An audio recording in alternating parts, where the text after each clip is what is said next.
We have quite a lot of detailed information, and we will evaluate it, and we will include any evidence of wrongdoing or any evidence of impropriety in our final report and make recommendations.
See in this photograph here, we can see the extreme use of the latex and the prosthetic, as right here you can see where it hasn't blended in correctly. It goes up over the nose.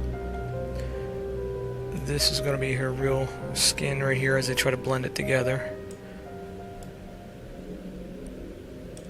And you can see the prosthetic goes down to here. It gets blended in here. Possibly comes down here. But we can see that it goes straight to here. Blending it in.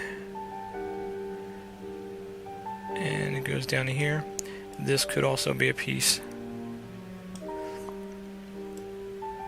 And then they blend it in on the cheek. We can see that there's some latex being used right here. Her nose is real because we can see the skin color.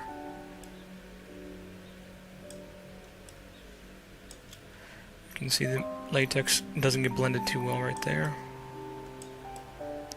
And of course we can see her real cheek popping through right there. A little bit of latex right on that. But this area right here, that area right here, looks to be just covered with makeup, and that's real skin. She has also painted her lips on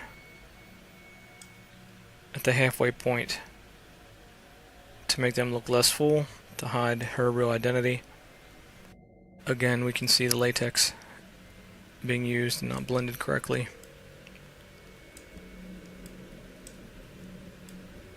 That's latex there.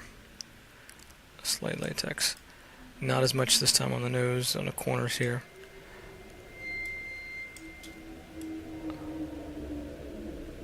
And of course we have the cheek piece.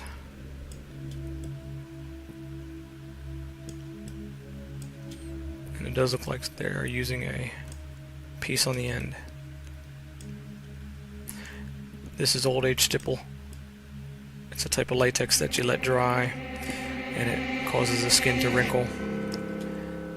That's regular latex, but she hasn't been covering it up correctly with the powder, or this is just at the end of the day and it's just come off. You can see that there's a possible piece attached right there as well. Now you're wanting to know who is this person. Well, it's a shocker, let me tell you.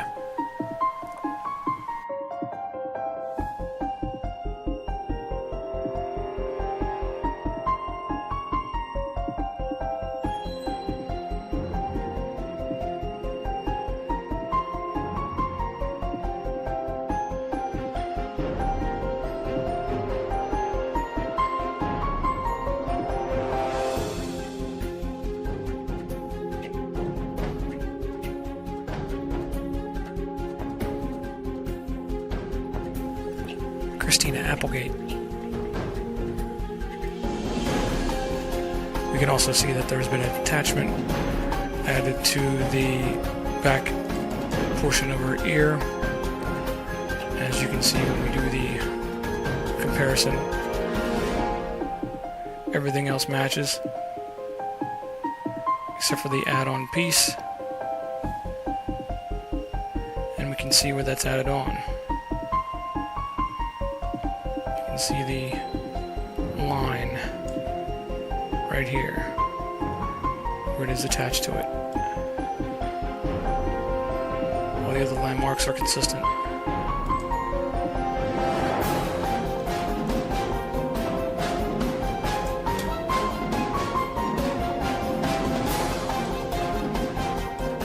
Now, Christina was hired by Jodie Foster a long time ago to work on a film, and they never got a chance to work on it because of some, I think there was a budget problem or something.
as by fits the flashes fell upon them, some lay down and hid their eyes and wept, and some did rest their chins upon their clenched hands and smiled. Others hurried to and fro, and fed their funeral pyres with fuel, and looked up with mad disquiet on the dull sky, the poor and the past world, and then again, with curses cast them down upon the dust, and gnashed their teeth and howled. The wild birds shrieked, and terrified did flutter to the ground, and flap their useless wings.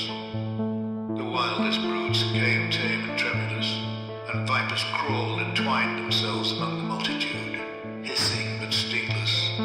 They were slain for food.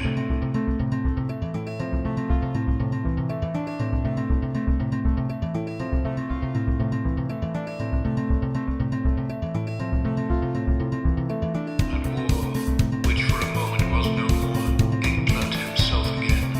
A meal was bought with blood, and each sate sullenly apart, gorging himself in gloom. No love was left.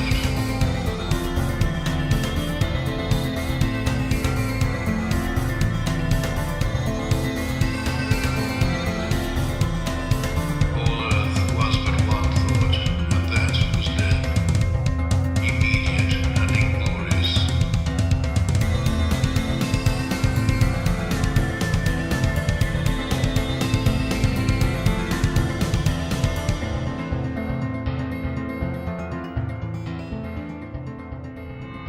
It's just, I feel like they're just trying to get everyone, scare people. There are several things I want you to notice in this screenshot. First, the back of his hand. You can clearly see the prosthetic that's been applied to make his hand look swollen. And underneath, you'll see the markings of post-production work done to his pinky to make his finger look bent. This is how he pulls off the claims of arthritis when he plays, of course, David Icke. When he plays Branson, he doesn't have the prosthetic and his hand looks normal. And for those of you that are going to, of course, mention the hands and not even look at the evidence here, you'll notice that he's wearing prosthetics on the back of his hands that make his knuckles look larger. You can see it clearly in some of the other shots. Thanks, Dave, for the high-resolution camera footage this time. We haven't been able to observe this in his other videos. But by holding his hand in a certain position, and of course the lens that they use, anything that gets close to the middle of the lens with that perspective makes the hands look larger. So that combined with the prosthetic that you can see attached to the back, and makes his knuckles look thicker and fingers look out of place, you can effectively create that arthritis, so he says. So this is Zuccotti Park, formerly known as Liberty Square, apparently. It's very appropriate. And this is the scene where, in the early hours of this morning, David Icke. Pretty well-known individual. Pretty high profile. So therefore, some of you are having a hard time understanding that when I outed him for being Sir Richard Branson, you had a difficult time seeing it. So I'm going to show you some solid evidence, some solid proof. Not only do they look alike, and not only do they match the facial landmarks, but they sound alike, and they have another common bond between them both that I think you'll find pretty interesting. They would be 6, 7, 8 foot tall, and I would be able to... Well, Steve regains the lead, but Alex wouldn't let him get away, and in frame 6 they were all square again, and remember, it's the best. They would be 6, 7, 8 foot tall, and I would be able to... A guy came to me at the break who'd been on... they would be 6, 7, 8 foot tall, and... a much more anxious America, a more fearful America, and certainly walking around New York City with the protests. Giant corporation is that each of those companies are relatively small in their sector. They're hungry. They've got people running them who've got a stake in the company, we're the native. So in addition to that, he is a Sir Richard Branson, so he's loyal to the Queen.